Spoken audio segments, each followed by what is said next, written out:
पास में उसने देखा कि किस प्रकार जो बुढ़िया है वो अपने बेटे को बचाने के लिए घर में जो कुछ भी बचा कुचा था वो दान दक्षिणा में देने के लिए तैयार हो जाती है। अब आगे माँ, बहू और बच्चे भगवाना से लिपट लिपट कर रोए, पर भगवाना जो एक दफे चुप हुआ तो फिर न बोला। जो भगवाना है वो उसकी मृत्यु जो है वो सांप डसने के कारण हो गई। उसकी माँ, उसकी पत्नी, उसके बच्चे उसे लिपट कर बहुत रोए, पर जो भगवाना है वो एक बार चुप हो गया, फिर वापस कभी न बोला, मतलब कि उसकी मृत्यु हो चुकी थी। सर्प के विष से उसका सब बदन काला पड़ गया था, मतलब कि सर्प के विष के कारण, सांप के जहर के कारण उसका पूरा बदन जो है वो पूरा जो शरीर है वो काला हो गया था। जिंदा आदमी नंगा भी रह सकता है, परंतु मुंडे को नंगा कैसे विदा किया जाए? इसमें लेखक ने उसकी परिस्थिति कितनी विकट थे उस बारे में बताया है कि यदि कोई व्यक्ति जिंदा है तो वो नंगा भी रह सकता है, पर हमारे समाज में ऐसी रूढ़ी है, ऐसा रिवाज है, मुंडे के ऊपर तो कफन लगाना आवश्यक है, परंतु मुंडे को कैसे नंगा किया जाए? उसके लिए तो बजाज की दुकान से नया कपड़ा लाना ही होगा, मतलब कि जहाँ पे कपड़े मिलते हैं, कफन मिलता है, उस दुकान को बजाज की दुकान कहते हैं। उससे उसकी दुकान से नए कपड़े लाना ही होगा, चाहे उसके लिए माँ के हाथों के छन्नी कपड़ा ही क्यों न मिल जाए, मतलब कि उसके पास चाहे कुछ भी न रह जाए, उसके कंगन का भी बेचना हो जाए तो भी कोई बात नहीं है। भगवाना परलोक चला गया, मतलब कि भगवाना की मृत्यु हो गई। घर में जो वो चुनी खुशी थी, यानी कि बचा खुशा था, चुनी खुशी यानी कि बचा खुशा।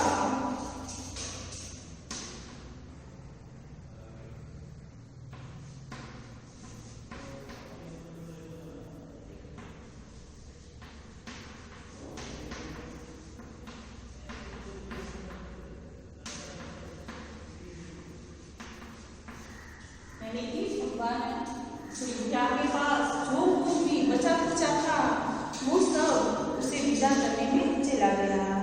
बाप नहीं रहा तो क्या, लड़के सुबह उठते ही भूख से बिलबिलाने लगे। ऐसा नहीं है, बच्चे जो है, बच्चों की जो भूख है वो बाप नहीं रहने से क्या उसकी भूख नहीं लगेगी? ऐसा नहीं है। बच्चे को तो ज्ञान भी नहीं है, उसका पिता मर चुका है, तो उसके पेट में जो भूख है वो बिलबिलाने लगती है। दादी ने उन्हें खाने के लिए खरबूजे दे दिए, लेकिन बहू को क्या दे दी? मतलब घर में 2-4 खरबूजे पड़े थे, वो बच्चों को खाने के लिए दे दिए, और उसकी बहू को क्या देगी? बहू का बदन बुखार से तवे की तरह तप रहा था, मतलब कि बहू को भी बहुत जोर से बुखार आया था, ज्वर हुआ था। अब बेटे के बिना बुढ़िया को दुआना चवन्नी भी कौन उधार देता? अब बेटे की मृत्यु हो चुकी है तो उसे उधार भी कोई नहीं देगा। बुढ़िया रोते रोते और आंखों पोंछते पोंछते भगवाना के बटोरे हुए खरबूजे डलिया में समेटकर बाजार की ओर चली, और चारा भी क्या था, मतलब कि कोई उपाय भी नहीं था। भगवाना की मृत्यु हो चुकी है, घर में जो बच्चे हैं वो भूख से बिलबिलाते हैं, बहू को भी जोर से ज्वर हुआ था, जोर से बुखार आया हुआ था, तो बुढ़िया जो है वो रोते रोते आंखों को पोंछते हुए भगवानों ने जो बटोरे हुए खरबूजे थे वो एक टोकरी में डालकर वो बाजार की ओर चली। उसके अलावा उसके पास और कोई चारा भी नहीं था, कोई उपाय भी नहीं था। बुढ़िया खरबूजे बेचने का साहस करके आई थी, परंतु सिर पर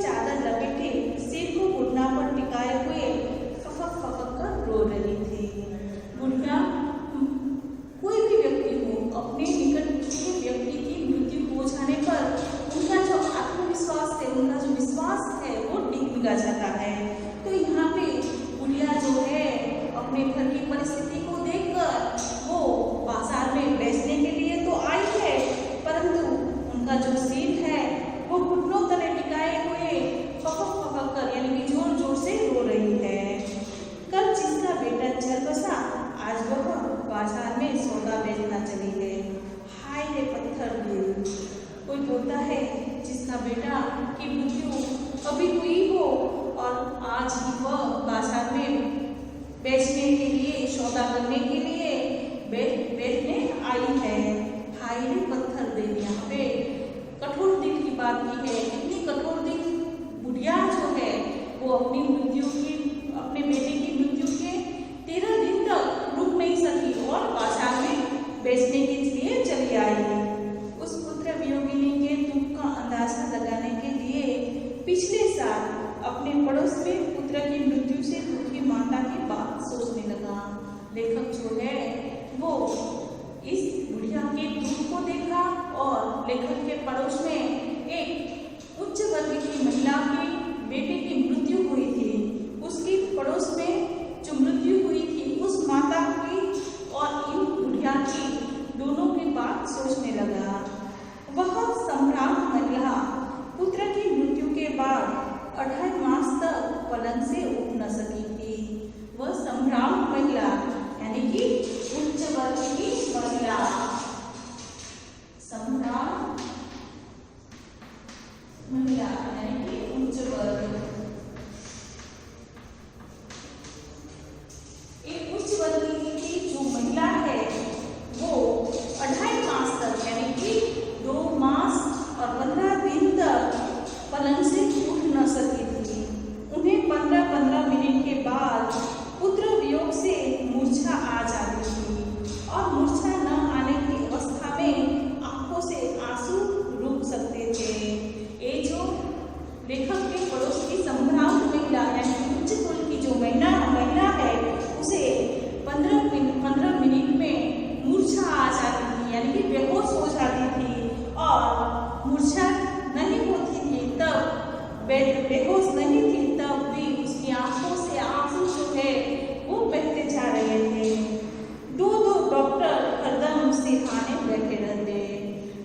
उच्च कुल की महिला है इसलिए उनके सिरहाने उनके माथे पर 2 डॉक्टर बैठे रहते थे। हरदम सिर पर बर्फ रखी जाती थी। शहर भर के लोगों के मन उस पुत्र शोक से द्रवित हो उठा था। मतलब कि उस सम्राट महिला उच्च वर्ग की महिला के लिए सारे शहर भर के लोग जो है वो उस पुत्र के शोक से द्रवित हो गए थे, दया से पसीजने लगे थे। जब मन को सूझ का रास्ता नहीं मिलता तो बेचैनी से कदम तेज हो जाते हैं। जब हमारा मन बहुत ही कुछ परिस्थितियों को सोचने के लिए मजबूर हो जाता है तब हमारा चलना जो है और तेजी से चलने लगते हैं। उसी हालत में नाकों पर उठाए राह चलतों से ठोकरे खाता में चला जा रहा था। मतलब कि लेखक जो है वो यह उच्च वर्ग की महिला के बारे में सोचता है और ये जो बुढ़िया है निम्न कोटि की निम्न वर्ग की जो बुढ़िया है उसके बारे में दोनों की तुलना मन में करते हैं कि कैसे इन निम्न वर्ग की बुढ़िया जो है उनके घर की परिस्थितियां हैं, उनके घर के जो हालात है वो कैसे है, कितने खराब परिस्थिति है। बच्चों को खाना नहीं है, बहू को तेज बुखार है। इन परिस्थितियों में उन बुढ़िया को अपने खरबूजे बेचने के लिए बाजार में आना पड़ता है। और दूसरी ओर जो सम्राट कुल की महिला जो है उनके सिरहाने 2 डॉक्टर बैठे हैं। उनके बेटे की मृत्यु पर पूरा शहर का समाज, पूरे शहर के लोग जो है वो द्रवित हो उठे हैं। तो यहाँ पे लेखक जो है वो उच्च कोटि के और निम्न कोटि के दोनों व्यक्तियों में दुख एक सा है। दोनों के बेटे की मृत्यु हुई है पर जो निम्न कोटि का दुख है उसे दुख जताने का भी अधिकार नहीं है और सम्राट यानी उच्च कुल के जो व्यक्ति है उन्हें अपना दुख जताने का पूरा अधिकार है। तो लेखक इस पाठ में हमें कहते हैं कि दुख जताने का अधिकार भी निम्न कोटि के व्यक्तियों को नहीं है। सोच रहा था शौक करने पर गम मनाने के लिए भी सहूलियत चाहिए। सहूलियत यानी साधन, सहूलियत यानी साधन, सहूलियत यानी साधन।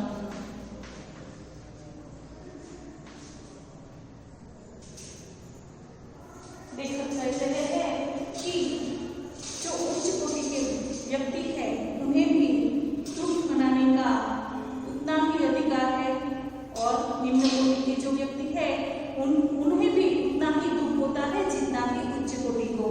पर शौक करने के